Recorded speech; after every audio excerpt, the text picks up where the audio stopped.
Hello aspirants, स्वागत है आप सबका आज के वीडियो में।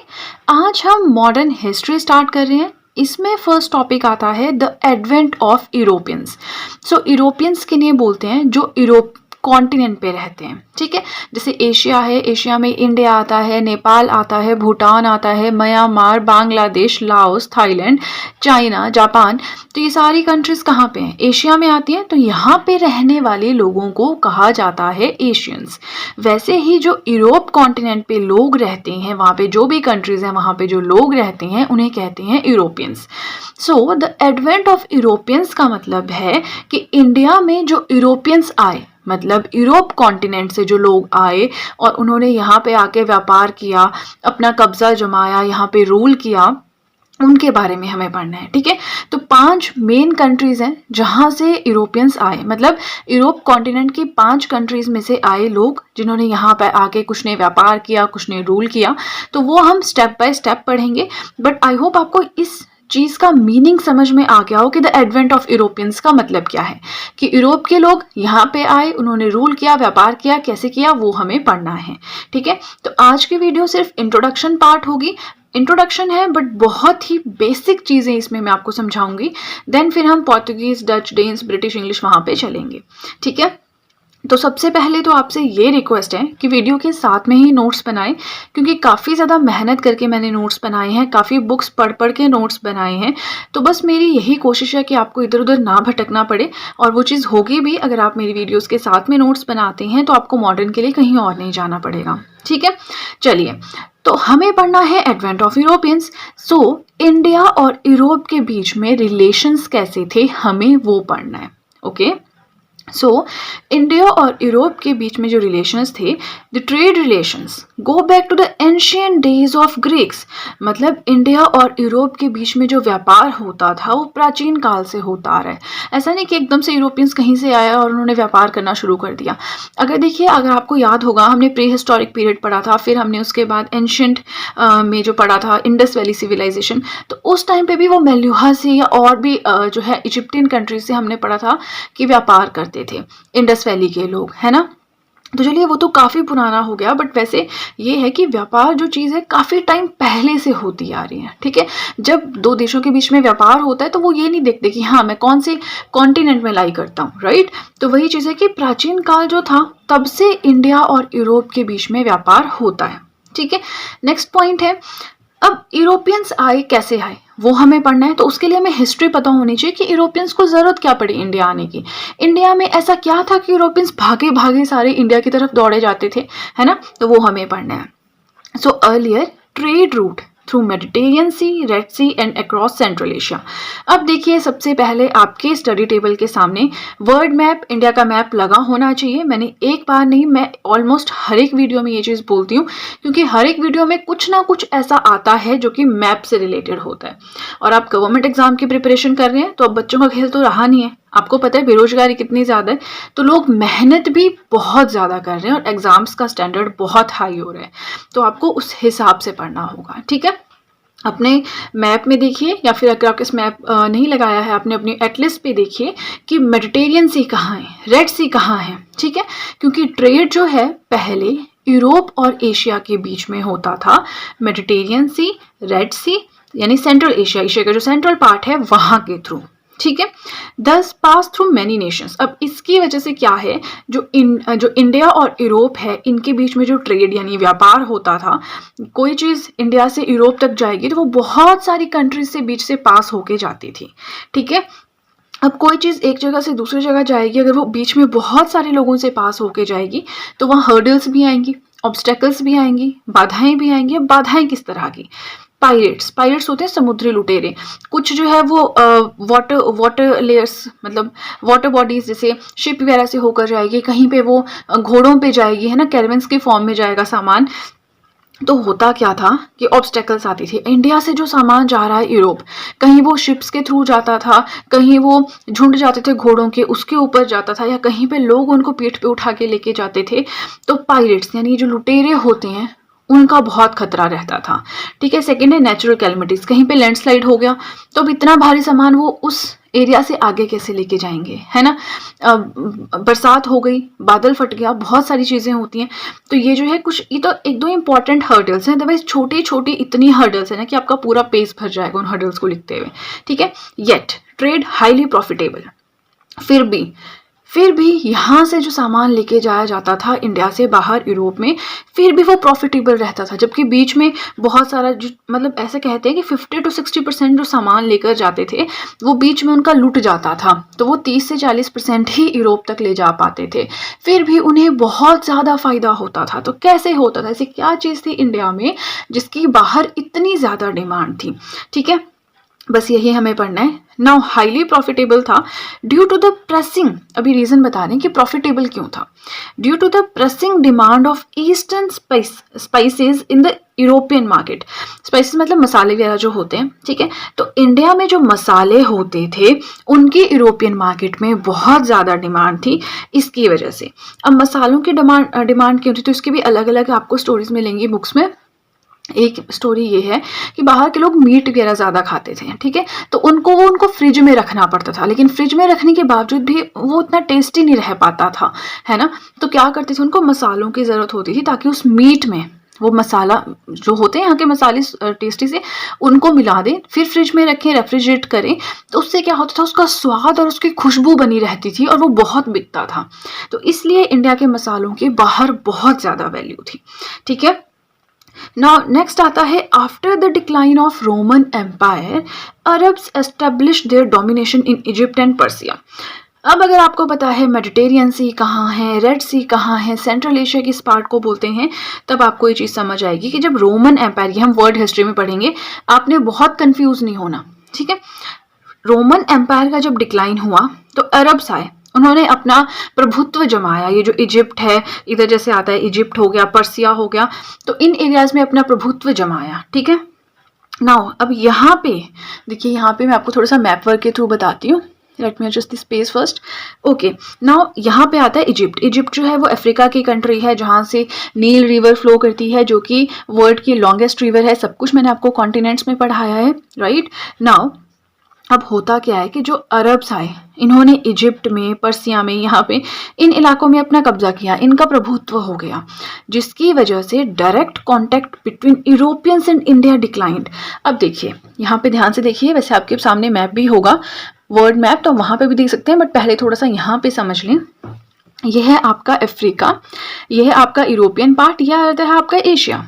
ठीक है, तो पहले जो व्यापार होता था, जैसे ये लिस्बन है, या लिस्बन आप कहिए, पोर्टुगल की कैपिटल, पुर्तगाली सबसे पहले आए थे, तो यहाँ से वो लोग आते थे, व्यापार करते थे। यहाँ देखिए, थोड़ा सा शिप के थ्रू आएंगे, थोड़ा सा लैंड के थ्रू आएंगे, फिर शिप के थ्रू आएंगे, इंडिया पहुंचेंगे, सामान खरीदेंगे और फिर वापस जाएंगे। ठीक है ना, होता क्या था, डायरेक्ट कांटेक्ट था, यहाँ से आए, लेकिन बीच में हर्डल्स आती थी। कहीं किसी को पैसे देने पड़ रहे हैं, कहीं को घूस खिलानी पड़ रही है, कोई इनको लूट ले रहे हैं, कहीं पे नेचुरल कैलिमिटी आ रही है ना। तो बहुत ज़्यादा हर्डल्स रहती थी, जिसकी वजह से यहाँ से अगर 100 चीज़ें लेके जाएंगे तो यहाँ 20 से 30 40 इतनी ही पहुँचती थी। ठीक है, फिर भी इनको प्रॉफिट होता था। तो सोचिए इंडिया की चीज़ की कितनी ज़्यादा वैल्यू थी वहाँ पे। बट यहाँ पे आ गए अरब्स, अब इनका जो डायरेक्ट रूट था ये टूट गया, क्योंकि यहाँ पे जाएंगे अरब्स के थ्रू तो वो मनमांगी पैसे वसूल करेंगे, है ना, तो इनको लॉस होने लगा। तो अब हुआ क्या कि यहाँ से हम पढ़ते ना, वास्को डी गामा सबसे पहले भारत आए 1498 में, पढ़ा होगा आपने स्कूल्स में भी, वही चीज़ है। वास्को डी गामा ने क्या किया, अलग रास्ता अपनाया, उन्होंने इस तरह से जो ब्लैक वाला रूट है ना ये अपनाया और डायरेक्ट वो पहुंच गए इंडिया। इससे क्या हुआ, अपनी मर्जी के मालिक हैं। ठीक है, टाइम बेशक लगेगा, लेकिन किसी को पैसे नहीं देने होंगे, जितना मर्जी सामान चाहे शिप के थ्रू यहाँ से पोर्टुगल यानी पुर्तगाल ले जा सकते थे। नाउ ऐसी कौन सी चीज़ें हैं जिसकी बहुत ज़्यादा डिमांड थी यूरोप में। ये तो पोर्टुगल तो कंट्री है, जिसके बारे में भी हम आज की वीडियो में थोड़ा सा और पढ़ेंगे, बट फिलहाल ऐसी कौन सी चीज़ें थी जिसकी यूरोपियन कॉन्टिनेंट में बहुत ज़्यादा वैल्यू थी। इंडिया की जो चीज़ें थी, स्पाइसेस, मसाले, सिल्क समझते हैं, सिल्क की साड़ी, सिल्क, कॉटन पे, और ये सारे वो एक कपड़े की क्वालिटीज़ होती हैं, है ना। वेरियस प्रीशियस स्टोन्स, जो ये प्रीशियस स्टोन्स होते हैं, है ना, इनकी बहुत, ये तो 2-3 चीज़ें हैं जो मतलब काफ़ी फेमस रही हैं, इनके बारे में क्वेश्चन आता है। अदरवाइज इतनी लंबी लिस्ट है वो ख़त्म ही नहीं होगी। ठीक है, तो इन चीज़ों की जो कि इंडियन थी बहुत ज़्यादा डिमांड थी यूरोप में। अब डायरेक्ट रूट टूट गया क्योंकि यहाँ पे आ गए हैं अरब, लेकिन वास्को डी गामा ने नया रूट अपनाया। अब शिप के थ्रू आराम से आते थे, भर भर के शिप्स लेके जाते थे, इनको कम पैसा देते थे, यहाँ पे 100 गुना प्राइस पे बेचते थे। समझते हैं ना। एक और क्वेश्चन आता है कि कहाँ से वो आए। Cape of Good Hope Africa से आए। ठीक है, इसको समझने की जरूरत नहीं है, जब हम पुर्तगाली पढ़ेंगे, पोर्तुगीज पढ़ेंगे, तब हम इस चीज का डिस्कस करेंगे। फिलहाल हल्की सी आई होप आपको अंडरस्टैंडिंग हो गई हो। ठीक है, देखिए अब इसी के साथ वीडियो पसंद आए तो लाइक जरूर कीजिएगा, बट अभी वीडियो कंप्लीट नहीं हुआ है। अभी हमने क्या पढ़ा कि वो लोग यहाँ पे क्यों आए, उनको यहाँ पे आने का क्या फायदा था। ठीक है, अभी हमें नेक्स्ट ये पढ़ना है कि हम यूरोपियंस की बात कर रहे हैं तो कौन कौन से यूरोपियंस जो थे वो इंडिया में आए। ठीक है, 5 कंट्री से आए, उन 5 के बारे में हल्के हल्के से इंट्रोडक्शन लेंगे एंड देन हमारा वीडियो कंप्लीट, और उसके बाद नेक्स्ट वीडियो से फिर हम प्रॉपर हर एक के बारे में पढ़ेंगे। फाइन, तो थोड़ा सा पेशेंस बना के रखें, नोट्स वीडियो के साथ में ज़रूर बनाएं, क्योंकि देखिए बहुत ज़्यादा मेहनत मैं करती हूँ कि नोट्स आपके साथ लेकर आऊँ, तो मैं चाहती हूँ कि आप लोग इस वीडियो को ज़्यादा से ज़्यादा प्यार दें। ठीक है, तो चलिए ज़्यादा बातें ना करते हुए अब सीधे चलते हैं अपने नेक्स्ट पेज की तरफ। नाउ नेक्स्ट आता है द यूरोपियंस। तो सबसे पहले थे द पोर्तुगीज यानी पुर्तगाली। पुर्तगाली जो है वो इंडिया आए, डच इंडिया आए, इंग्लिश जिन्हें हम अंग्रेज बोलते हैं वो आए, डेन्स आए, फ्रेंच आए, तो यानी जिन्हें हम फ्रांसीसी भी कहते हैं। तो बस इनके बारे में हल्का सा हम जानेंगे एंड देन हमारा वीडियो कंप्लीट। ठीक है, सबसे पहले आए पुर्तगाली, जिनको हम रिलेट करते हैं वास्को डी गामा से। अब पुर्तगाल यानी पोर्टुगल जो है एक कंट्री है जो यूरोप में सिचुएटेड है, जिसकी कैपिटल है लिस्बन, और यहाँ से जो लोग आए उन्हें कहते हैं पुर्तगाली या पोर्टुगीज। नाउ पुर्तगाल आपने सुना होगा इंडिया में एक जगह से रिलेटेड है। किससे है? गोवा से। ध्यान से सुनिएगा।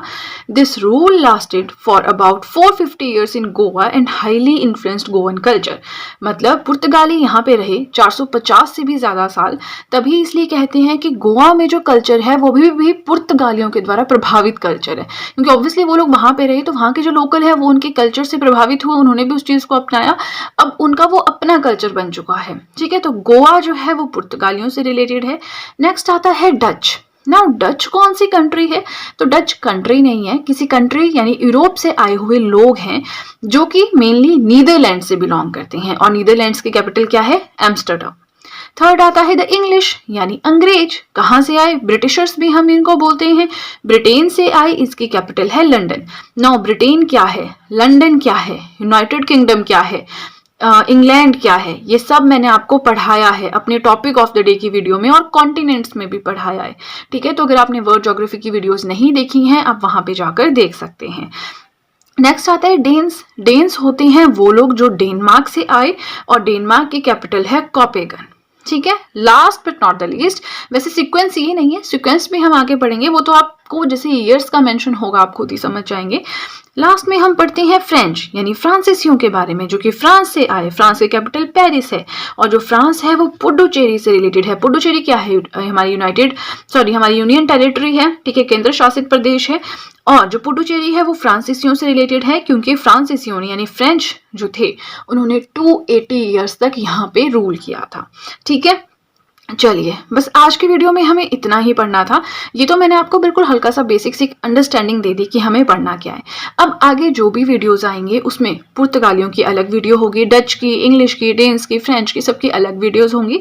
ठीक है, तो मैं कोशिश करूंगी कि 10 मिनट से ज़्यादा वीडियो ना बने। आज की ये वीडियो समझानी आपको ज़रूरत है कि यूरोपियंस को आने की ज़रूरत क्यों पड़ी, है ना। उनको पैसा चाहिए था, पैसे के लिए उनको प्रोडक्ट चाहिए था, जो बेचना है वो प्रोडक्ट उनको इंडिया में मिल रहा था। ठीक है, सो आज हम पढ़ेंगे द पोर्तुगीज और कैन से पुर्तगालियों के बारे में।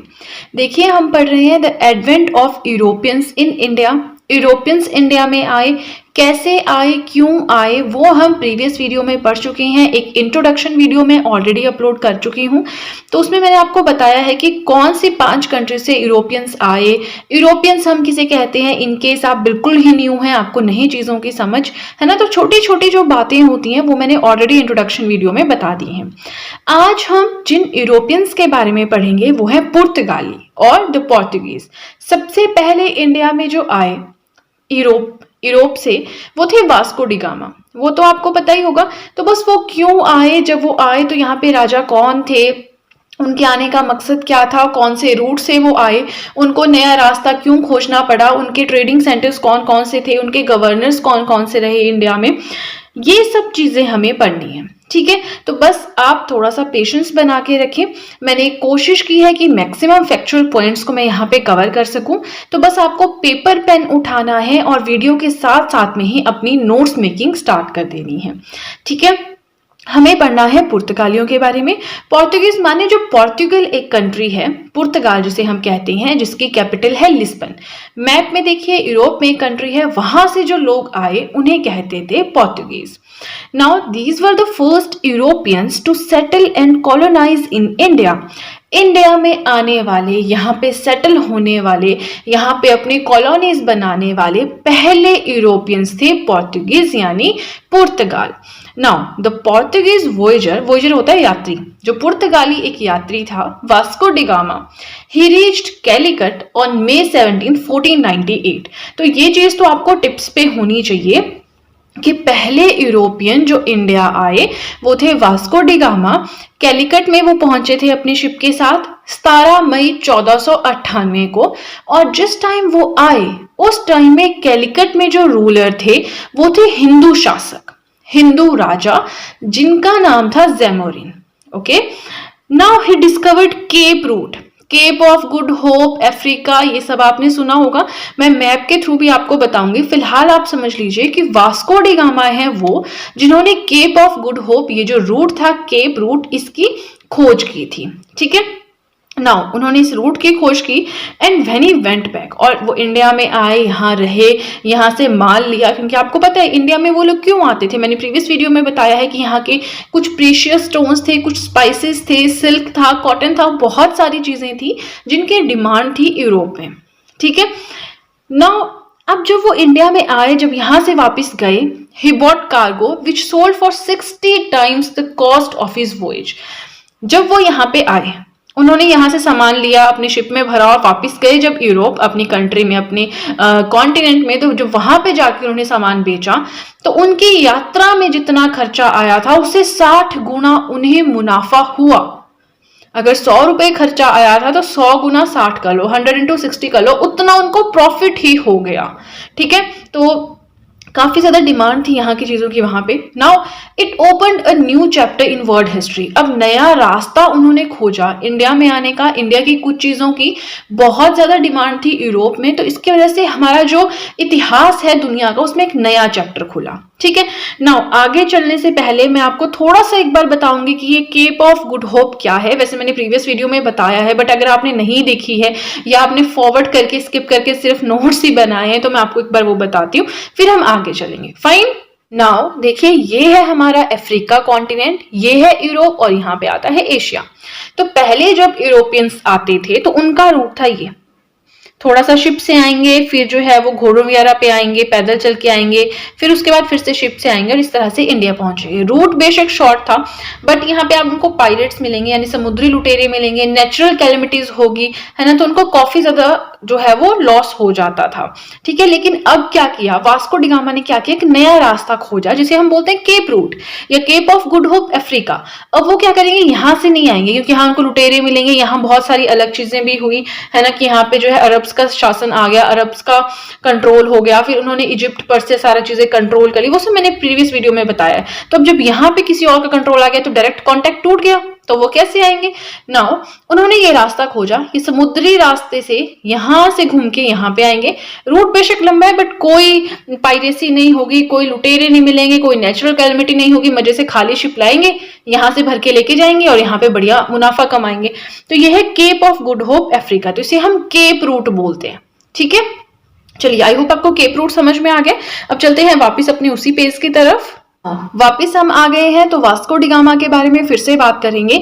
That his voyage was successful in establishing a sea route from Europe to India that would permit trade with the Far East without the use of costly and unsafe silk route caravan routes. बहुत सारी चीजें इस एक line में ही कही हुई हैं कि अब जो यात्री आए, वास्को डी गामा आए, उसके वजह से क्या हुआ, उन्होंने एक नया समुद्री रास्ता खोजा, जिससे क्या हुआ, डायरेक्टली यूरोप जो है वो इंडिया से कनेक्ट हो गया। मतलब फार ईस्ट यानी ईस्टर्न पार्ट जो है इंडिया का वो यूरोप से कनेक्ट हो गया, है ना।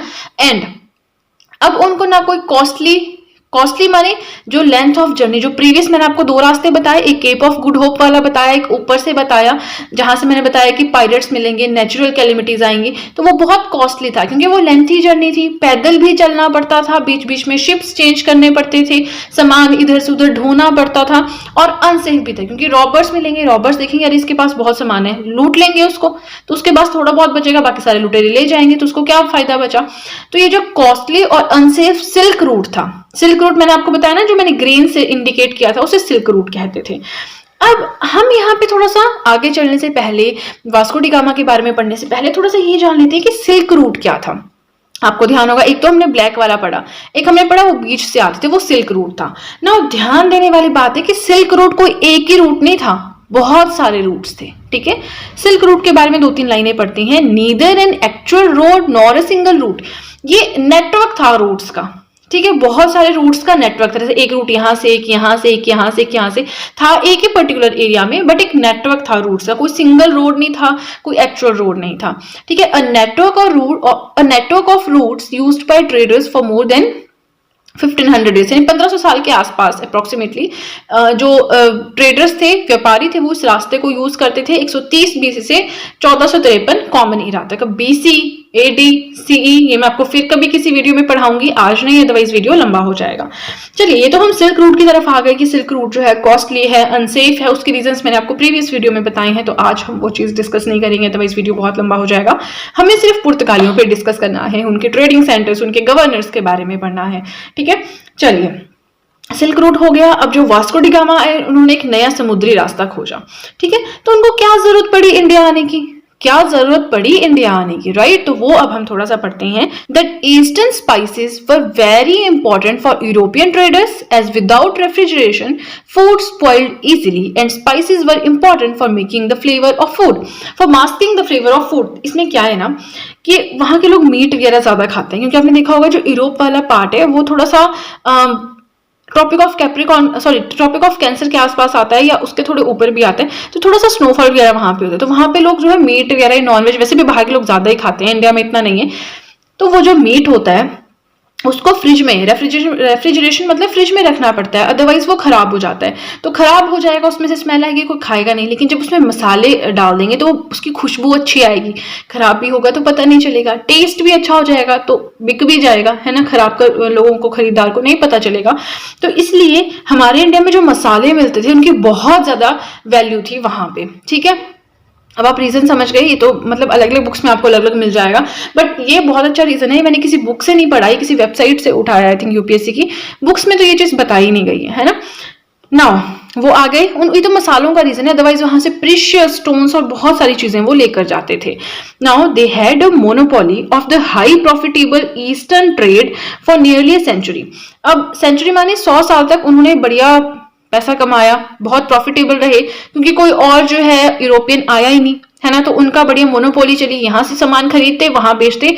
डोमिनेटेड सीज, जो समुद्र था उस पर भी उनका अपना रूल था, कोई जो है समुद्री जो वॉरशिप्स वगैरह होती हैं इनमें माहिर नहीं था, है ना, तो उनका बढ़िया रूल चलता था, बढ़िया प्रॉफिट यहाँ से कमाते थे।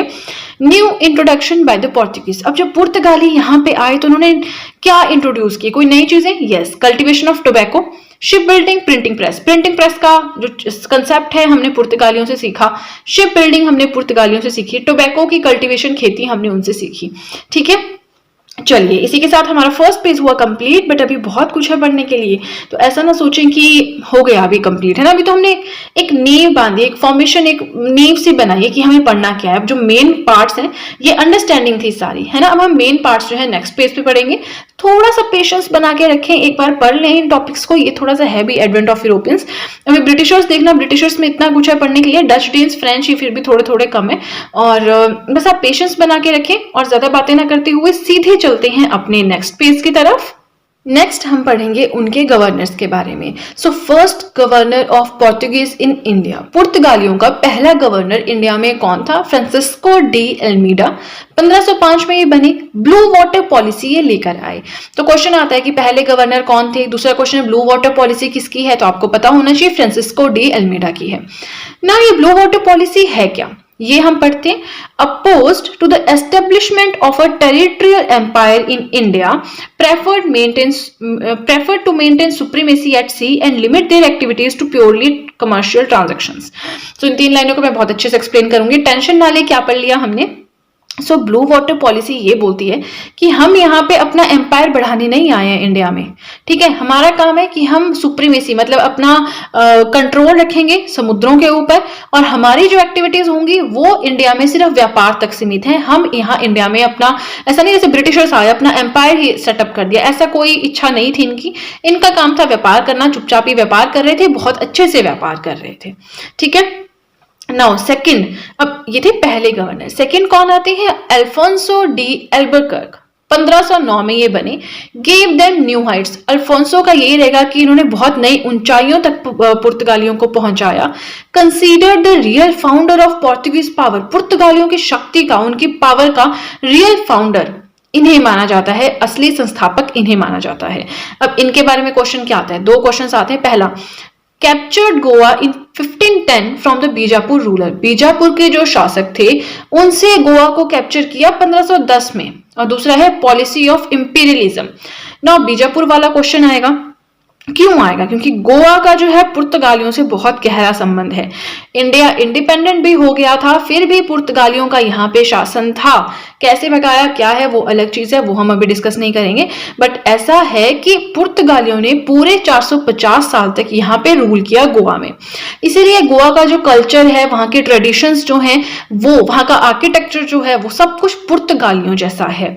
वहां पे अगर आप जाएंगे तो अभी भी अगर आपने कभी ऐसे पोर्टुगीज वगैरह नहीं देखा है तो वहां पे जाएंगे तो आपको एक अलग सी झलक फील होगी। वो पुर्तगालियों की देन है वहां पे, क्योंकि होता ही कि कोई आपके साथ रहेगा, है ना। वहां पे उन्होंने इतने सालों तक शासन किया तो पीढ़ी दर पीढ़ी उनके ट्रेडिशंस को फॉलो करते गए, है ना, जिसकी वजह से गोवा में जो है इन्फ्लुएंस दिखता है पुर्तगालियों के कल्चर का, उनके ट्रेडिशंस का, उनके वैल्यूज का, उनका आर्किटेक्चर, सब कुछ वहां पे वैसा ही है, ठीक है।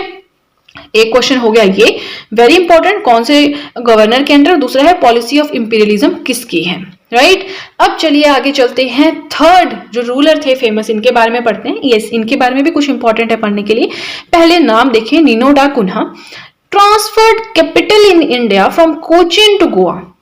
गोवा आ गया अल्फोंसो के थ्रू पुर्तगालियों के पास। अब नीनो डा कुन्हा ने क्या किया? कैपिटल ट्रांसफर की। तो कैपिटल ट्रांसफर की, इसके मतलब कोचीन से गोवा लेकर गए। मतलब पहले कोचीन थी, कब से कब तक कोचीन थी? कोचीन थी 1510 से 1530 तक।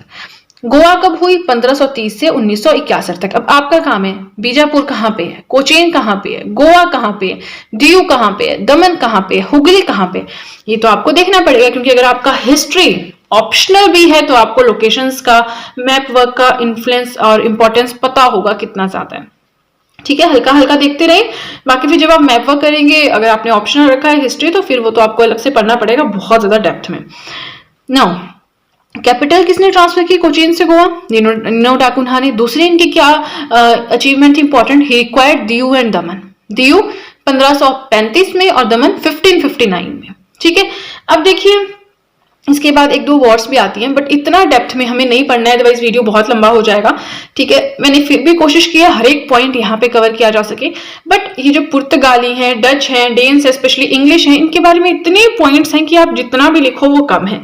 तो हमें मास्टरी तो हासिल नहीं करनी है ना, और ना ही हमें बहुत ज्यादा डेप्थ में चीजें पढ़नी है। वैसे भी ये फॉरगेटन सा टॉपिक है, इसमें से हार्डली क्वेश्चन आता है, बट अब हम छोड़ तो नहीं सकते, बिकॉज यू नेवर नो। 1857 का रिवोल्ट हो गया, सोशियो रिलीजियस रिफॉर्म्स हो गए, पीजेंट रिफॉर्म्स हो गए, ट्राइबल रिफॉर्म्स हो गए, उनमें से ज्यादा क्वेश्चंस आते हैं। नेशनल मूवमेंट हो गया आपका, इंपॉर्टेंट पर्सनैलिटीज हो गई, INC सेशंस हो गए, है ना, यहाँ से मैक्सिमम क्वेश्चन उठते हैं, वाइसरॉय, गवर्नर जनरल वगैरह से। बट फिर भी पढ़ना तो है ही, तो बस आपने थोड़ा थोड़ा इनके बारे में पढ़ लेना है, इतना इनफ है। बाकी प्रीवियस ईयर क्वेश्चन पेपर देख लें, अगर आपको लगता है कि कुछ कम पढ़ाया तो वैसे मोर देन इनफ है। नेक्स्ट पॉइंट आता है that they lost Hooghly in 1632। 1632 में हुगली गया इनके हाथों से during the reign of Shah Jahan. उस टाइम पे जो रूलर थे मुगलों के वो थे Shah Jahan, being driven out by Qasim Khan his governor. Shah Jahan के गवर्नर थे कासिम खान, उन्होंने हुगली से इनको निकाल दिया पुर्तगालियों को। और कासिम खान कौन थे? शाहजहां के गवर्नर। ये आपको साल पता होना चाहिए। राजा कौन थे उस टाइम पे मुगल, वो आपको पता होने चाहिए। नेक्स्ट आता है 1661 में क्या हुई है इंपॉर्टेंट बात।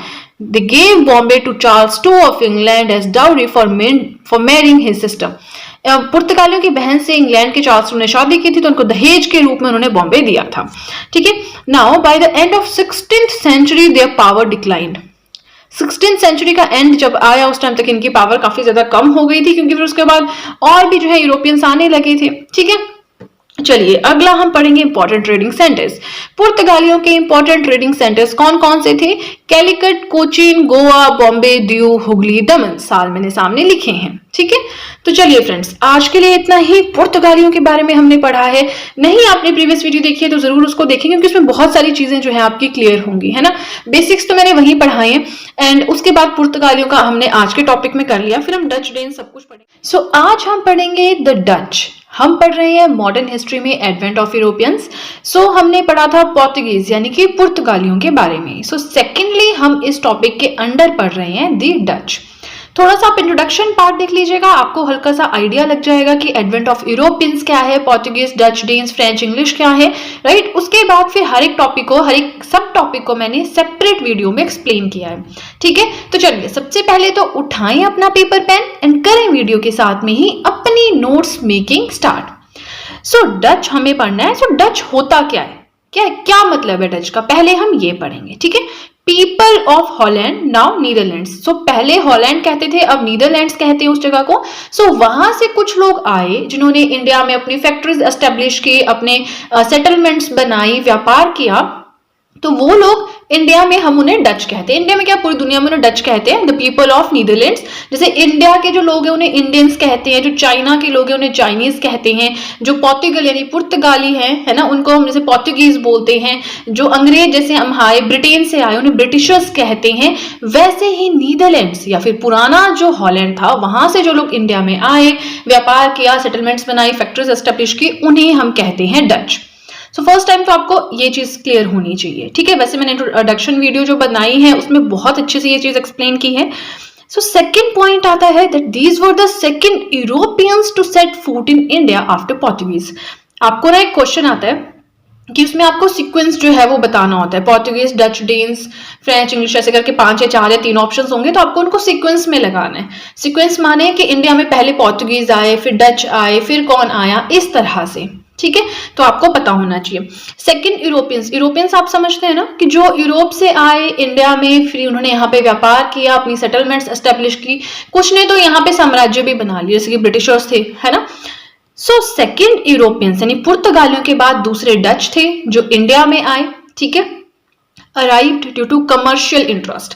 अब इनका जो इंटरेस्ट था वो सिर्फ व्यापार में था, आएंगे पैसा कमाएंगे, दैट्स इट, इनको कोई और मतलब नहीं था। ठीक है, वो हम जैसे जैसे आगे चलेंगे आपको काफी, इनका जो मेन इंटरेस्ट क्या था, इनका मेन इंटरेस्ट था कि इनको इंडिया में कोई रूल नहीं करना है, यहाँ के लोगों से कोई व्यापार, सिर्फ व्यापार करना है, कोई उनके ऊपर रूल नहीं करना, किसी और तरह से उनको दबाना नहीं है। ठीक है, वो हम बस आप धीरे धीरे स्टेप बाय स्टेप में हर एक चीज बताती रहूंगी, आप बस वीडियो के साथ में नोट्स बनाते रहें, क्योंकि जितना मैं पढ़ा रही हूँ उससे ज्यादा नहीं आएगा, इससे ज्यादा जो है वो बहुत डेप्थ में हो जाता है, वो फिर मतलब बहुत ही कोई कॉम्प्लिकेटेड है वहां पे आ सकता होगा। अदरवाइज जो ये टॉपिक भी है ना एडवेंट ऑफ यूरोपियंस, इसमें से ज्यादा क्वेश्चंस नहीं आते हैं, एक आधा क्वेश्चन आएगा तो प्रिपरेशन तो करनी पड़ेगी, है ना। सो नेक्स्ट पॉइंट है कॉर्नेलिस डी हॉटमैन। 1596 में ही was the first Dutchman to arrive in Sumatra, Indonesia.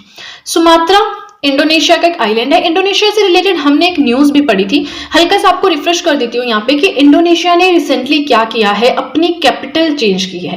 पहले इसकी कैपिटल क्या थी, जकार्ता। अब इन्होंने डिसाइड किया है कि नुसंतारा बोर्नियो में अपनी कैपिटल बनाएंगे। अब कैपिटल बनाने का डिसीजन चेंज, मतलब जो कैपिटल है वो चेंज क्यों कर रहे हैं, क्या रीजन है कि इनको कैपिटल चेंज करनी पड़ रही है, तो उसका रीजन ये है कि पहली चीज तो पॉपुलेशन बहुत ज्यादा हो गई है जकार्ता में, जिसकी वजह से वो बन गई है वर्ल्ड्स फास्टेस्ट सिंकिंग सिटी।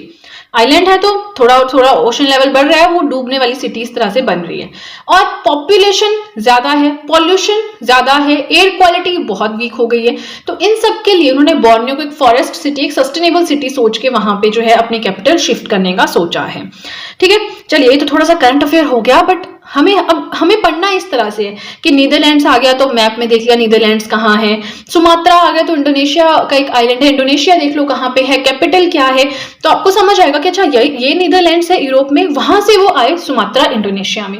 तो इस तरह से चीजें लिंक करके आप समझें। ठीक है, चलिए ना, कॉर्नेलियस डी हॉटमैन 1596 में पहले डचमैन यानी पहले डच थे जो सुमात्रा आए। ठीक है, ये इंडोनेशिया का पार्ट है। जैसे अंडमान एंड निकोबार क्या है, इंडिया के पास है। लक्षद्वीप क्या है, इंडिया के पास है। वैसे ही सुमात्रा जो है इंडोनेशिया के पास है। इंडोनेशिया क्या है, ग्रुप ऑफ आइलैंड्स, बहुत सारे आइलैंड्स है इसके, तो वैसे ही सुमात्रा है। ठीक है, now in 1595 4 Dutch ships sail to India by Cape of Good Hope. अब हुआ क्या था कि 1595 में 4 डचीज जो थे, इनके जहाज इंडिया पहुंचे, मतलब इंडिया की तरफ आ रहे थे Cape of Good Hope Africa के थ्रू। ना केप ऑफ गुड होप क्या है वो भी मैंने इंट्रोडक्शन वीडियो में बताया। इंट्रोडक्शन वीडियो में मैंने बहुत अच्छे से एक्सप्लेन किया है, जो भी टर्म्स यूज होंगे, जैसे सिल्क रूट क्या है, सिल्क रूट पहले क्यों कॉस्टली पड़ता था, क्या उसमें दिक्कतें, क्या ऑब्स्टेकल्स आती थी। फिर केप ऑफ गुड होप के थ्रू वास्को डी गामा आए, तो यूरोपियंस के लिए क्या है, मतलब पूरे वर्ल्ड के लिए एक नया चैप्टर स्टार्ट हो गया था उस ईरा में, है ना, वो सब मैंने बताया। सो नेक्स्ट आता है, एक तो क्वेश्चन हो गया पहले डचमैन कौन है, दूसरा आ गया सिर्फ कमर्शियल इंटरेस्ट के लिए आए थे, इनको इंडियंस पे रूल नहीं करना था, वो ऐसा कोई इंटरेस्ट नहीं था इनका। तीसरा हो सकता है कि हॉलैंड या नीदरलैंड के लोगों को डच कहते हैं। फिर हो गया कि यूरोपियंस इंडिया में आए, वो सेकंड थे डच, फर्स्ट थे पोर्तुगीज। एक क्वेश्चन हो गया। नेक्स्ट आता है डच ईस्ट इंडिया कंपनी कब बनी, 1602 में। इसी के साथ देखिए हमने पोर्तुगीज के बारे में पढ़ा था, है ना, वो भी हम हल्का हल्का रिवाइज करते रहेंगे। सो फिलहाल आपने याद रखना है डच ईस्ट इंडिया कंपनी कब बनी थी, 1602 में, इंपॉर्टेंट। 1605 में क्या हुआ, established their first factory at Masulipatnam Andhra Pradesh. यहां से भी क्वेश्चन आता है कि डचीज जो थे इनकी पहली फैक्ट्री कहां पे लगी, मसूलीपट्टनम आंध्र प्रदेश में।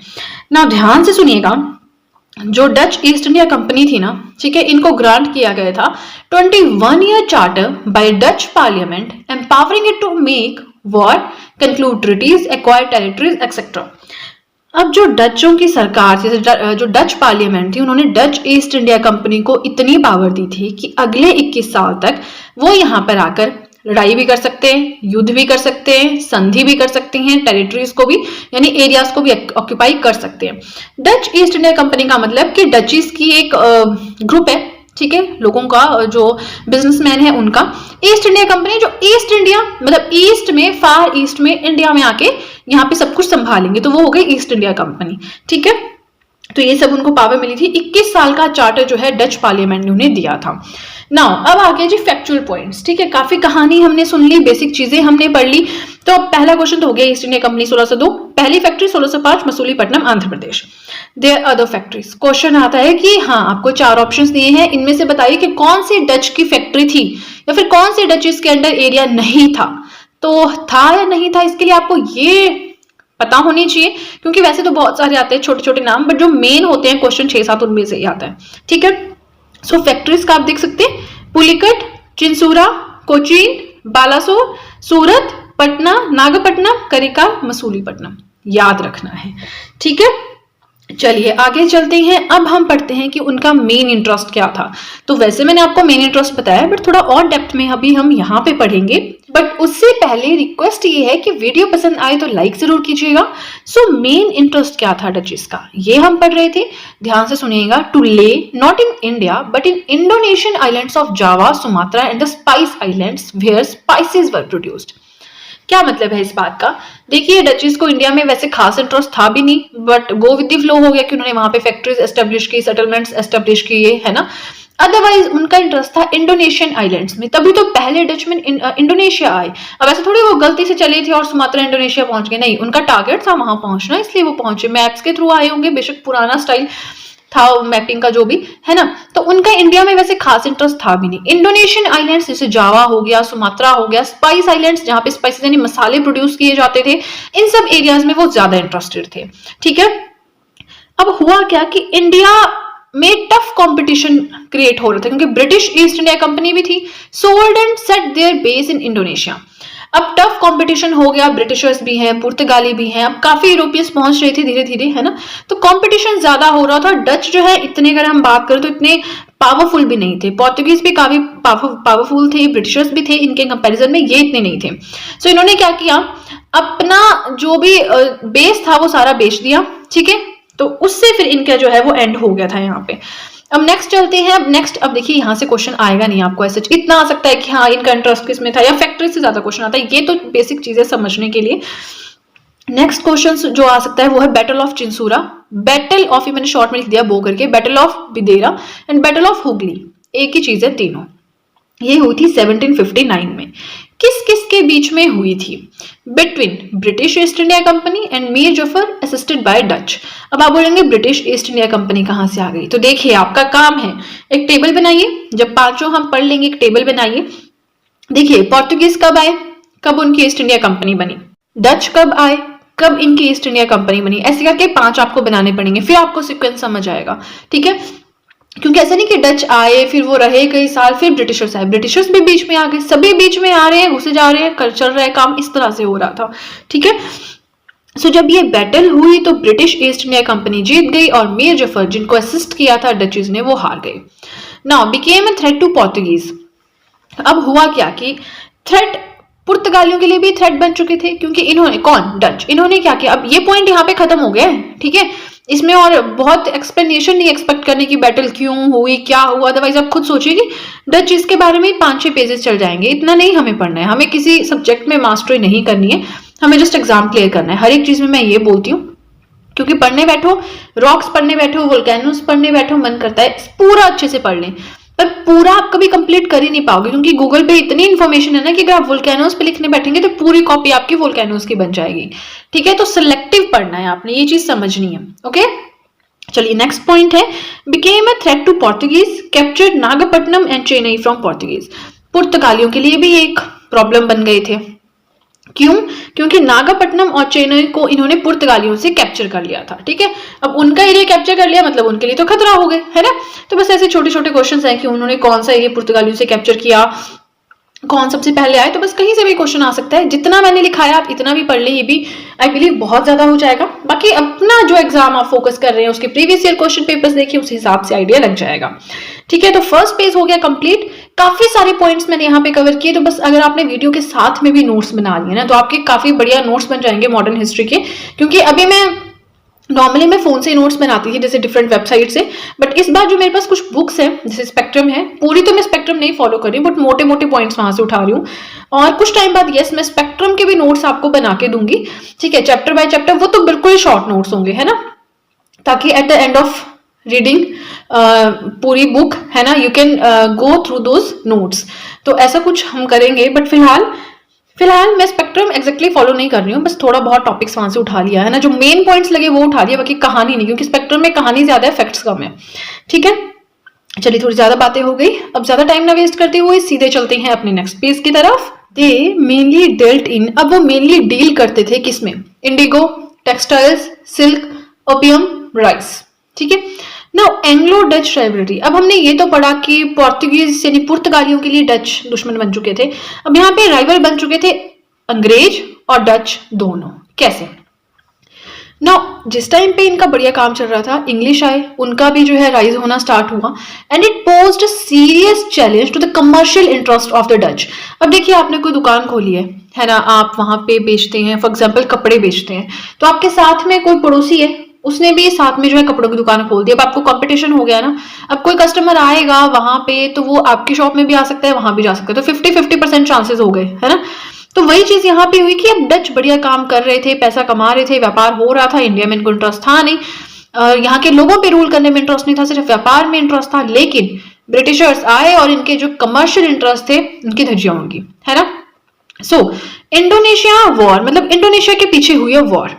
अब डच तो है वो इंडोनेशिया में भी रूल कर रहे थे, मजे कर रहे थे, व्यापार कर रहे थे, रूल नहीं हम बोलेंगे, व्यापार कर रहे थे और इंडिया के साथ भी व्यापार कर रहे थे, बट इंग्लिश के आने से यानी ब्रिटिशर्स के आने से, ठीक है, अंग्रेज ही है इसका मतलब, ब्रिटिशर्स के आने से फिर वहां प्रॉब्लम होने लगी। अब देखिए ब्रिटिशर्स का क्या था ना कि इससे पहले जितने भी आएंगे डच, डेन्स, फ्रेंच, मतलब उन्होंने बहुत अच्छे से हम यहाँ पे इंडिया में व्यापार किया। हम बुक्स पढ़ते हैं तो उसमें ये बोलते हैं कि उन्होंने बहुत अच्छे से व्यापार किया, जो एक लिमिट्स होती है कि व्यापार कैसे होना चाहिए, तो इंडियंस को वो इक्वल समझते थे और उस हिसाब से व्यापार होता था। लेकिन जब ब्रिटिशर्स आए तो इन्होंने वो गोरा और काला वाला कंसेप्ट लाया कि आप इंफीरियर हो, आप काले हो, आप अनपढ़ हो, आप पिछड़े हुए हो, आप मॉडर्न नहीं हो, मॉडर्नाइजेशन नहीं है। अंग्रेज जो है वो वेस्टर्नाइजेशन थी उसको मॉडर्नाइजेशन कहते थे, जो वेस्टर्न कल्चर है उसे मॉडर्न कहते थे। ऐसा नहीं है, उनका अपना कल्चर था, इंडिया का अपना कल्चर था। अगर यहाँ पे सूट पहनते थे तो वो यहाँ का कल्चर था, है ना। बट ये अपने वहां को मतलब मॉडर्न मानते थे, जैसे आज भी है। देखो अगर हम जीन्स पहनते हैं तो हम खुद को मॉडर्न समझते हैं। किसी लड़की ने सूट पहना है ना, तो हम सोचते हैं कि अरे ये तो कितनी नैरो माइंडेड है, यहाँ पे सूट पहन के आ गई मार्केट में। होता है ये चीज, होता है, आपने भी फील की होगी। तो बस वही था कि ब्रिटिशर्स ने यहाँ पे आके जो है बड़ा मतलब गंद मचाया, अदरवाइज व्यापार बढ़िया चल रहा था। आप जैसे पढ़ेंगे स्पेक्ट्रम वियरा और या फिर बिपिन चंद्रा, तो वहां पे बड़े अच्छे से एक्सप्लेन किया हुआ है कि उन लोगों ने यहाँ पे इंफीरियरिटी कॉम्प्लेक्स लाया। अदरवाइज बाकी जितने भी आए यूरोपियंस, उन्होंने बहुत रिस्पेक्टफुली यहाँ पे व्यापार किया था। चलिए थोड़ा बहुत तो है बट रिस्पेक्टफुली व्यापार किया था। चलिए थोड़ा सा हम टॉपिक से भटक गए। सो इंडोनेशिया के पीछे हो गई वॉर स्टार्ट, क्योंकि डचेस के पास तो वो ऑलरेडी था। ब्रिटिशर्स वहां भी होल्ड चाहते थे। ब्रिटिशर्स एक तरह से चाहते थे कि हम सबको यहाँ से भगा दें, हम ही यहाँ पे मजे करें, है ना, ये चीज थी उनकी। सो नाउ वॉर हुई। अब कॉम्प्रोमाइज हुआ 1667 में, जिसके हिसाब से क्या हुआ, by which British agreed to withdraw all their claims on Indonesia and the Dutch retired from India. Britishers ने बोला कि जो थोड़ा बहुत इलाका हमारे पास है इंडोनेशिया में, हम उसको छोड़ देंगे, और डचीज ने अपना जो एरिया था इंडिया में वो छोड़ दिया। तो एक तरह से ब्रिटिशर्स के पास चला गया सारा का सारा इंडिया, सारा भी नहीं, मतलब जो डचीज के अंदर था थोड़ा बहुत वो, और डचीज के पास आ गया सारा का सारा Indonesia, not the entire Indonesia, but जो ब्रिटिशर्स के पास पार्ट थे वो भी उनके पास आ गए। तो ब्रिटिशर्स हो गए इंडिया में सेटल और डच आ गए इंडोनेशिया, ठीक है, to concentrate more on their profitable trade in Indonesia. डचीज तो वैसे भी इंडोनेशिया में ज्यादा इंटरेस्टेड थे, वहां के जावा, वहां के सुमात्रा, वहां के स्पाइस आइलैंड्स में, तो वहां पे अपना ट्रेड उनका बढ़िया चल रहा था, व्यापार, तो वहां पे बढ़िया उन्होंने कंसंट्रेट किया, व्यापार किया, ठीक है। तो इस तरह से डच हो गए इंडिया से आउट। ओके, पोर्तुगीज पढ़ लिए, डच पढ़ लिए। अब हम पढ़ेंगे डेन्स। डेन्स का बहुत छोटा सा है ना, जो डेनमार्क से आए वो डेन्स हो गए।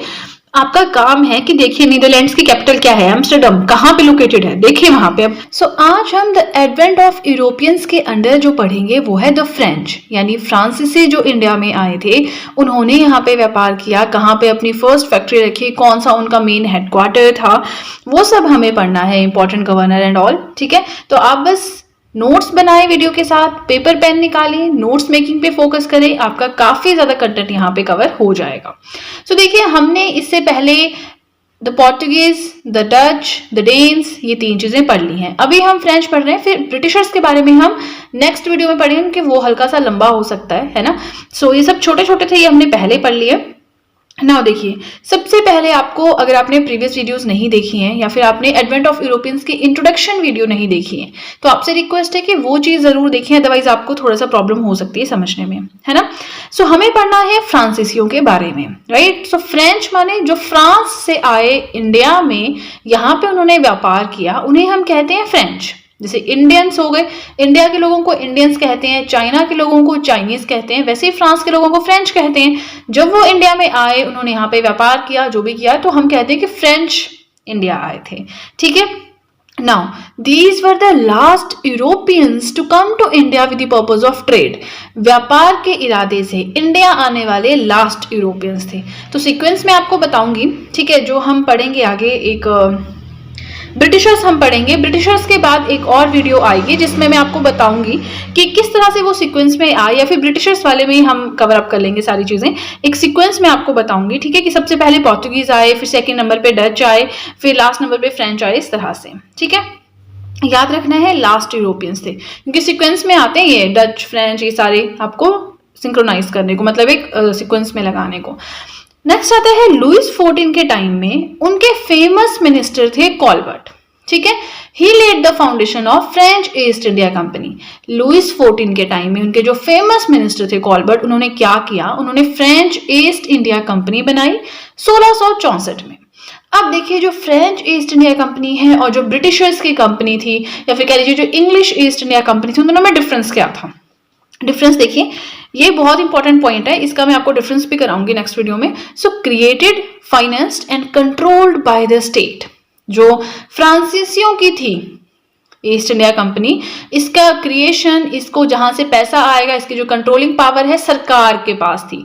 मतलब ये जो फ्रांसीसियों की जो ईस्ट इंडिया कंपनी थी वो सरकारी कंपनी थी, लेकिन जो ब्रिटिशर्स यहाँ पे आए थे वो प्राइवेट वेंचर पे आए थे, उनका अपना बिजनेस था, तो जो भी मुनाफा होता था उन ब्रिटिशर्स का अपना होता था। लेकिन यहाँ पे जो फ्रांसीसी आए थे, जो भी फायदा होता था वो सरकार के खाते में जाता था, ठीक है। तो अब हुआ कि इसी वजह से जो ब्रिटिशर्स है इनका बहुत काम फुल, क्योंकि होता है ना, जब सरकारी सरकार के अंडर आप काम करते हैं, आप लेजी हो जाते हैं, आपको पता है मुझे इतनी सैलरी आनी है, लेकिन जब आपका अपना बिजनेस होता है तो आप चाहते हैं मैं उसे एक्सपेंड करूं, मुझे और पैसा चाहिए, और ये चीज होती है ना। तो यही चीज यहाँ पे हुई थी। अब जो फ्रेंच थे इनको हर एक चीज के लिए सरकार से परमिशन लेनी पड़ती थी, टाइम लगता था, लेकिन ब्रिटिशर्स अपना फैसला खुद करते थे, एकदम से इंप्लीमेंट कर देते थे जो भी इनका डिसीजन होता था उसको। नेक्स्ट आता है फर्स्ट फैक्ट्री। इनकी पहली फैक्ट्री कहाँ पे लगी? सूरत, 1668 में लगी। फ्रेंच ईस्ट इंडिया कंपनी कब बनी? 1664 में। मसूलीपट्टनम 1669 में, ठीक है। 1669 में इनकी अगली फैक्ट्री लगी। पौंडीचेरी, पौंडीचेरी क्या था? Nerve centre of French power in India. जो फ्रांसीसी थे इनका मेन सेंटर पौंडीचेरी था, ठीक है। जैसे गोवा से हम रिलेट करते हैं ना पोर्तुगीज को, वैसे ही पौंडीचेरी से हम रिलेट करते हैं फ्रांसीसियों को। इट वॉज फाउंडेड इन 1673, 1673 में इसको फाउंड किया गया था। Later also became the capital of French. फ्रांसीसियों की कैपिटल भी बाद में पौंडीचेरी बन गया था। तो फॉर्मेशन कब हुई थी? 1673 में।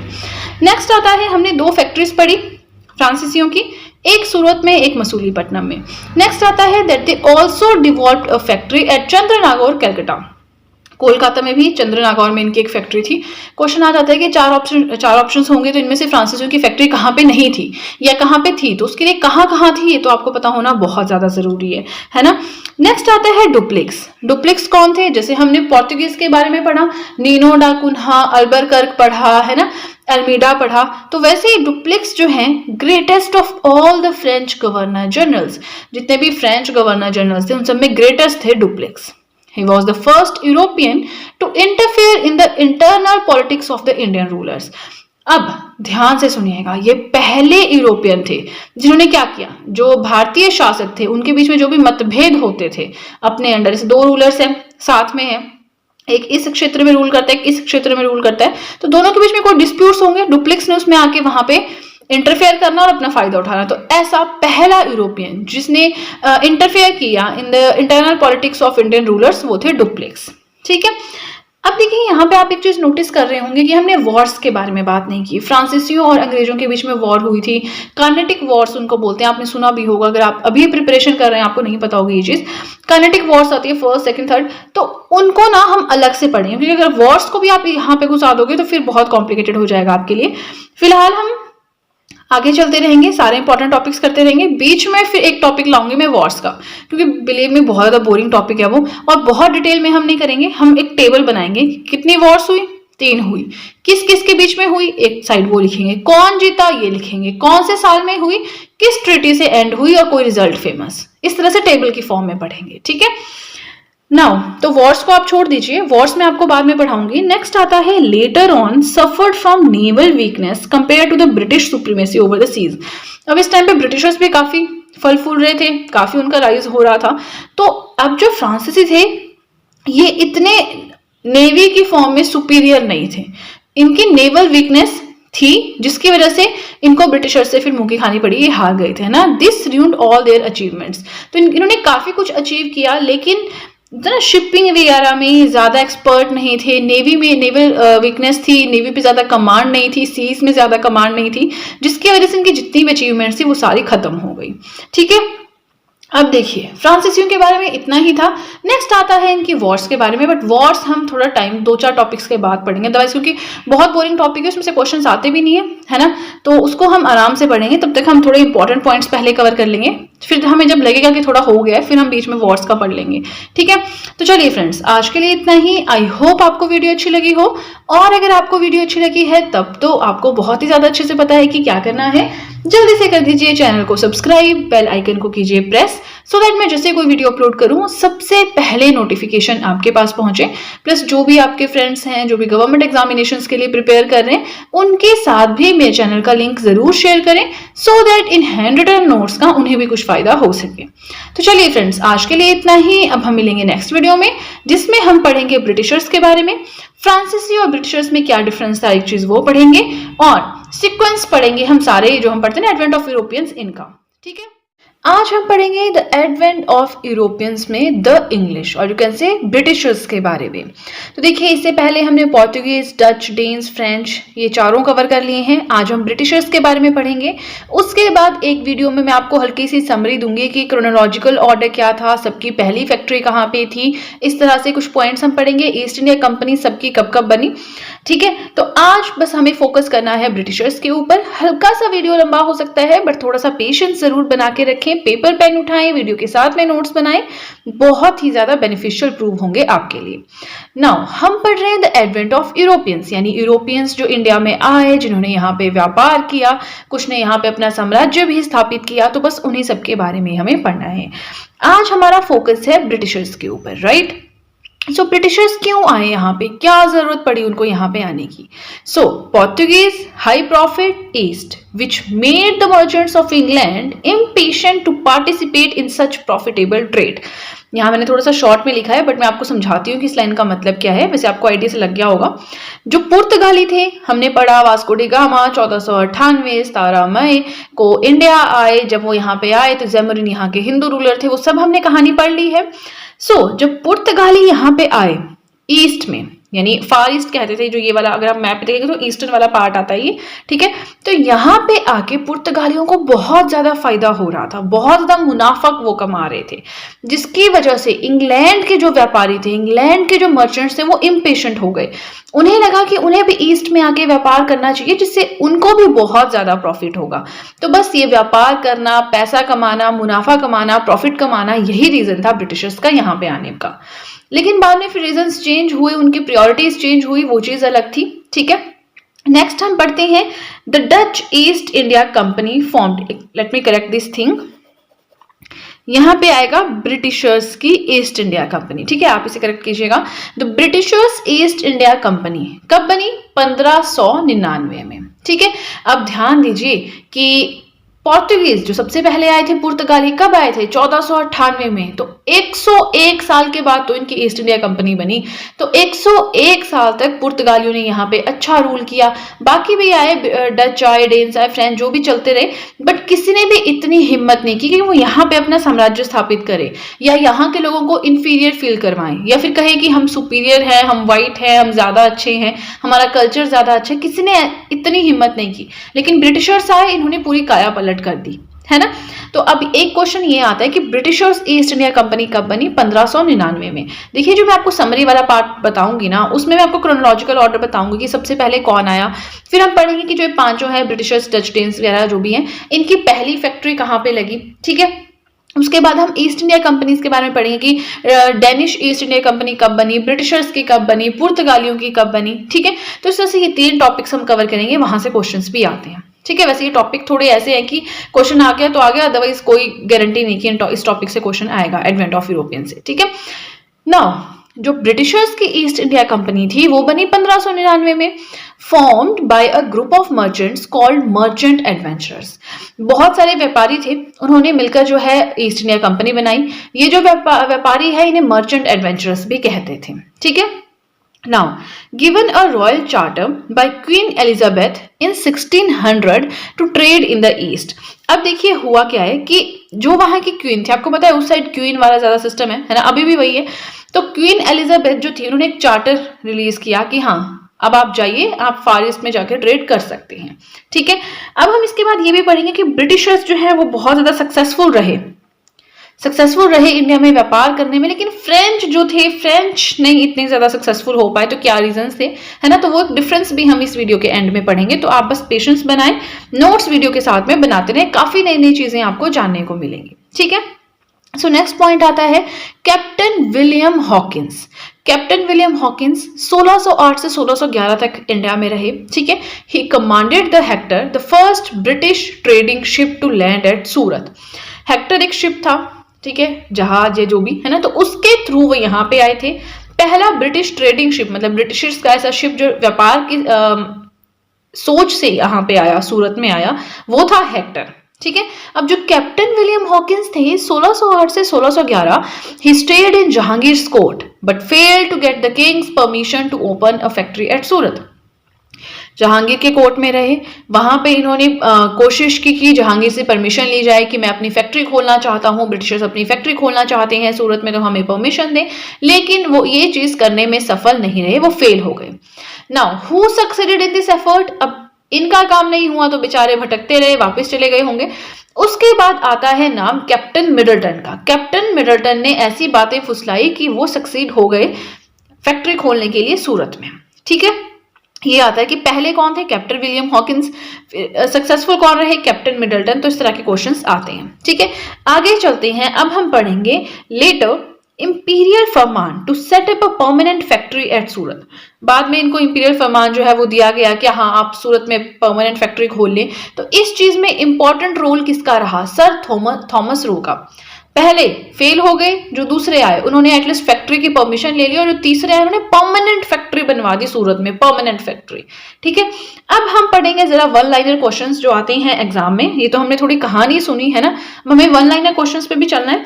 So first factory in the south, Britishers की साउथ में पहली फैक्ट्री कौन सी थी? मसूलीपट्टनम, आंध्र प्रदेश, 1616। ओवरऑल मतलब इंडिया में ओवरऑल पहली फैक्ट्री कौन सी थी? सूरत में, 1608 में। First factory in the eastern India. अब आपको पता होना चाहिए कि हम साउथर्न इंडिया किसे कहते हैं, हम ईस्टर्न इंडिया किसे कहते हैं। अदरवाइज आप कैसे करेंगे? हमेशा मैं कहती हूँ कि अपने सामने एक मैप लगाकर रखें, एक वर्ड मैप हो, एक इंडिया का मैप हो, ताकि कोई भी जरूरत पड़े आपकी नजर सीधे मैप पे जाए। एटलीस्ट के थ्रू नहीं होगा, बार बार एटलीस्ट में कहाँ ढूंढते रहेंगे वर्ड मैप और इंडिया का मैप, बहुत टाइम वेस्ट होता है ना।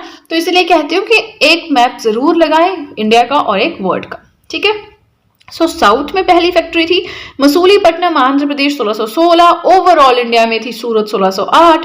और ईस्टर्न इंडिया यानी पूर्वी जो कोस्ट है एक तरह से आप कह सकते हैं, वहां पे पहली फैक्ट्री थी हरिहरपुर, 1200, ओडिशा में। ठीक है, अब चलिए ये तीन क्वेश्चंस बहुत इंपॉर्टेंट है, ध्यान रखना है। नेक्स्ट आता है got the lease of Madras. Madras कहाँ है? तमिलनाडु में। तो मद्रास की लीज इन्हें मिली 1639 में। लीज आप समझते हैं कि जैसे अगर आपका फॉर एग्जाम्पल कोई होटल है ना, तो आपने वो किसी को लीज में दिया है अगले 5 सालों के लिए, तो वो आपको 5 साल में सिर्फ पैसा देगा। अब आप वहां पे जो मर्जी करो, आप कस्टमर्स को बुलाओ, आप वहां पे कोई पार्टीज वो करो, आप बैंक्वेट हॉल बनाओ, आप शादियां कराओ, या आप सिंपल होटल रखो, उनको कोई मतलब नहीं है ओनर को। उसको चाहिए 5 साल में जो भी डील हुई आपके पैसों की उतना 25 लाख, 50 लाख, 1 करोड़ जो भी है, उसके अलावा आप वहां पे जो मर्जी करो, बस नुकसान नहीं करना है ना। तो इस तरह से होता है कि लीज पे दे दिया कुछ टाइम के लिए, तो जो ओनर है उसको सिर्फ पैसे से मतलब है, वहां आप जो मर्जी करो, इस तरह से होती है लीज, है ना। तो मद्रास को लीज पे दिया गया ब्रिटिशर्स को 1639 में। बाद में उनको परमिशन दी गई कि आप यहाँ पे फोर्ट भी बना सकते हैं। So they build Fort Saint George. Saint George जो है, ये क्वेश्चन आता है, सेंट जॉर्ज कहाँ पे बनाया? मद्रास में। Headquarters on the Coromandel coast. बाद में ये इतनी फेमस जगह होगी थी इनकी कि ये कोरोमंडल कोस्ट मैंने आपको पढ़ाए हैं सारे कोस्टल एरियाज ज्योग्राफी में, तो वहां पे जाकर आप इस टॉपिक को पढ़ सकते हैं, यहाँ मैं आपको नहीं बताऊंगी। जैसे मैंने आपको तरीका भी बताया था कि इस तरह से है, 3 यहाँ पे हैं, 3 यहाँ पे हैं, कैसे डिवाइड करने हैं, है ना। सो मद्रास जो है हेडक्वार्टर भी बन गया था कोरोमंडल कोस्ट पे। उत्तरी सरकार है, कोरोमंडल है, कोंकण है ना। तो चलिए इसी के साथ हमारा फर्स्ट पेज हुआ कंप्लीट। काफी चीजें हमने पढ़ी। ठीक है, तो एक तो होता है ना कि स्पेक्ट्रम की समरी, तो स्पेक्ट्रम की समरी नोट्स भी मैं आपको प्रोवाइड करवाऊंगी, बट फिलहाल आप एक बार बेसिक सा देख लें कि हमें पढ़ना क्या है। पूरा मॉडर्न आपका कंप्लीट हो जाएगा, क्योंकि स्पेक्ट्रम के भरोसे रहे तो बहुत टाइम लगेगा, मुझे खुद भी टाइम लगेगा नोट्स बनाने में, देन पढ़ाने में, एंड देन आप तक PDF पहुंचने में आपको वेट करना पड़ेगा पूरा सिलेबस कंप्लीट हो। तो पहले हम जरा जनरल सा पढ़ लेते हैं। ठीक है, यूपीएससी के अलावा जो भी आप किसी और एग्जाम को टारगेट कर रहे हैं तो बढ़िया हो जाएगा। यूपीएससी के लिए ऐसा है कि बहुत डेप्थ में नॉलेज चाहिए, तो उसके लिए तो आपको बुक्स ही पढ़नी पड़ेंगी, है ना। जैसे एसएससी का एग्जाम हो गया, टीचिंग एग्जाम्स, उनके लिए मोर देन इनफ है ये, है ना। चलिए, तो अब ज्यादा बातें ना करते हुए सीधे चलते हैं अपने नेक्स्ट पेज की तरफ। नेक्स्ट आता है कि बॉम्बे किसने एस्टेब्लिश किया। So Bombay established by Gerald Aungier. Gerald Aungier ने इसे एस्टेब्लिश किया था। Made company's main settlement on the west coast in 1668। 1668 में जो कंपनी, मतलब जो ईस्ट इंडिया कंपनी थी, ब्रिटिशर्स ईस्ट इंडिया कंपनी थी, उसकी वेस्ट कोस्ट में एक ये बहुत ही ज्यादा इंपॉर्टेंट सेटलमेंट बन गया था। ईस्ट वेस्ट मैंने बताया है, जैसे कि अगर ये इंडिया का साउथर्न पार्ट है जैसे, तो ये ईस्टर्न कोस्ट है, ये वेस्टर्न कोस्ट है। ये मैंने ज्योग्राफी में आपको डायरेक्शंस भी बताई है, सब कुछ बताया, इवन करंट अफेयर्स में भी मैंने आपको काफी बार डायरेक्शंस बताई हैं, तो आपको पता होने चाहिए। बस ये याद रखना कि बॉम्बे को किसने एस्टेब्लिश किया? गिराल्ड ऑंगियर ने, और वेस्टर्न कोस्ट पे मेन सेटलमेंट बन गया था ये ब्रिटिशर्स की। अब एंट्री होती है औरंगजेब की, क्योंकि एक साइड पे मुगल सल्तनत चल रही थी, एक साइड पे ब्रिटिशर्स आ रहे थे, है ना। तो औरंगजेब ने क्या किया, ईस्ट इंडियन कंपनी जो थी ब्रिटिशर्स की, उनको फरमान दिया 1667 में टू ट्रेड इन बंगाल, कि आप बंगाल में ट्रेड कर सकते हैं। अब मद्रास उनके पास चला गया, बॉम्बे उनके पास चला गया, अब आई बंगाल की बारी। तो 1690 में क्या हुआ, उन्होंने फैक्ट्री बनाई एक गांव में, गांव का नाम था सुल्तानुती विलेज। लेकिन अब धीरे धीरे क्या हुआ, यहीं से कलकत्ता एस्टेब्लिश हुआ। सुल्तानुती विलेज था प्लस कालीकटा, गोविंदपुर के विलेजेस थे, इन सारी जगह पे शहर बना कोलकाता, जिसे हम कहते हैं, कलकत्ता आप कहते हैं बट कोलकाता बना। Established by whom, job Chanakya. Job Chanakya ने जो है एस्टेब्लिश किया। तो बॉम्बे किसने एस्टेब्लिश किया, गिराल्ड ऑन्गियर। और कोलकाता किसने या कलकत्ता किसने एस्टेब्लिश किया, जॉब चाणक्य। मद्रास में कौन सा फोर्ट बना, फोर्ट सेंट जॉर्ज। इस तरह के क्वेश्चंस आते हैं ना। फोर्ट सेंट जॉर्ज मद्रास में बना, तो कलकत्ता में इन्होंने क्या किया, फोर्टिफाई किया, मतलब एक किला बनाया। फोर्ट आप समझते, किला बनाया कि घर अंदर कोई घुस नहीं सके, तो इसको फोर्टिफाई किया इनटू फोर्ट विलियम्स। तो क्वेश्चन आता है फोर्ट विलियम्स कहाँ है, कलकत्ता। फोर्ट सेंट जॉर्ज कहाँ है, मद्रास, याद रखना है, ठीक है।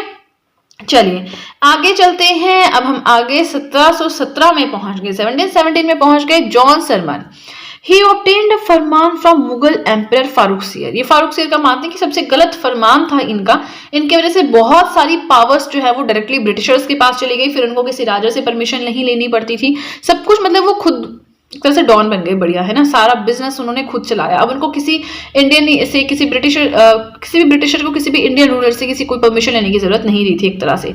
तो ये भी हम कभी अलग से पढ़ेंगे, बट फिलहाल फारूकसियर ने फरमान दिया था जॉन सुरमान को 1717 में। इसी फरमान को कहते हैं Magna Carta of the company.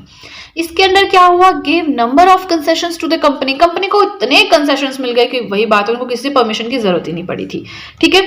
तो अब देखिए ये हो गया हमारा ब्रिटिशर्स का टॉपिक तो complete. But what were the causes of English success and French failure. फ्रांसीसी आए थे लेकिन वो फेल हो गए, ब्रिटिशर सक्सेसफुल हो गए, दोनों के बीच में लड़ाई भी हुई थी। तो क्या रीजन रहे कि ब्रिटिशर सक्सेसफुल हुए, यहां से क्वेश्चन आता है। तो आप इस तरह से कर सकते हैं, इसको 4 पॉइंट्स मैंने लिखे हैं, बहुत ही इजी भाषा है, बहुत ही इजी है, तो बस ध्यान से सुनिएगा। ब्रिटिशर्स का क्या था, it was a private enterprise. जब वो आए तो वो सरकार के अंडर नहीं थे, उनका अपना प्राइवेट बिजनेस था। अब प्राइवेट बिजनेस में क्या होता है कि आपको थोड़ा सा फायदा हो रहा है तो आप सोचेंगे मैं और काम करूं ताकि मुझे ज्यादा पैसा आए, मुझे ज्यादा फायदा हो। जब सरकारी होता है तो हम क्या सोचते हैं, सैलरी तो उतनी ही आनी है ना, तो ज्यादा काम करके क्या फायदा। ये चीज होती है मन में कि नहीं होती है, होती है ना। तो वही चीज थी कि जब ब्रिटिशर्स आए तो वो प्राइवेट एंटरप्राइज के फॉर्म में आए, which means less government control, सरकार का कम कंट्रोल था इनके ऊपर, इंस्टेंट डिसीजन। सो कोई भी डिसीजन लेना हो अपने आप लेते थे सारे, जो भी इंपॉर्टेंट मर्चेंट्स थे, सरकार की उनको जरूरत पड़ती नहीं थी। एक बार सरकार ने चार्टर साइन करके दे दिया था कि आप ईस्ट में व्यापार कर सकते हैं, एंड दैट्स इट। फ्रांसीसियों का ऐसा नहीं था। अंडर स्टेट फ्रेंच गवर्नमेंट, वो फ्रांसीसी सरकार के अंडर थे, अप्रूवल उनको सरकार से लेना पड़ता था। अगर यहाँ पे कुछ काम हो गया, कुछ कांड हो गया, तो सीधे पहले फ्रांसीसी सरकार के पास जाएंगे, सरकार सोच विचार करके अप्रूवल देगी। तो it delayed in decision making. तो इसने क्या क्रिएट किया, डिलेज इन डिसीजन मेकिंग। एकदम से डिसीजन नहीं ले सकते थे, डिले आते थे, इनके इंस्टेंट डिसीजन थे। Less government control, complete government control, private enterprise under French government. पहला पॉइंट था ये। सेकंड है English navy superior. English navy, Britishers की नेवी बहुत ज्यादा सुपीरियर थी, इनकी इंफीरियर थी। फ्रांसीसी जब आए तो ये समुद्री रूट से आते थे। अब ब्रिटिशर्स ने क्या किया, उन्होंने इनका रास्ता काट दिया था बीच में, तो उससे भी इनको काफी लॉस हुआ। अब इनको समझ नहीं आता था कैसे जाएं, क्या करें, है ना। थर्ड आता है हेल्ड 3 इंपॉर्टेंट प्लेसेस। अभी हमने पढ़ा कलकत्ता, बॉम्बे, मद्रास। कलकत्ता को एस्टेब्लिश किया किसने, जॉब चाणक्य ने। कौन सा फोर्ट बना वहां पे, फोर्ट विलियम्स। बॉम्बे किसने एस्टेब्लिश किया, गिराल्ड ऑन्गियर। वेस्ट कोस्ट पे इंपॉर्टेंट सेटलमेंट बन गया था ब्रिटिशर्स की। Madras fort Saint George lease पे लिया 1639 में, है ना। तो ये 3 बहुत बड़ी famous cities, important places Britishers के पास थे। फ्रांसीसियों के पास क्या था, सिर्फ पौंडीचेरी, है ना।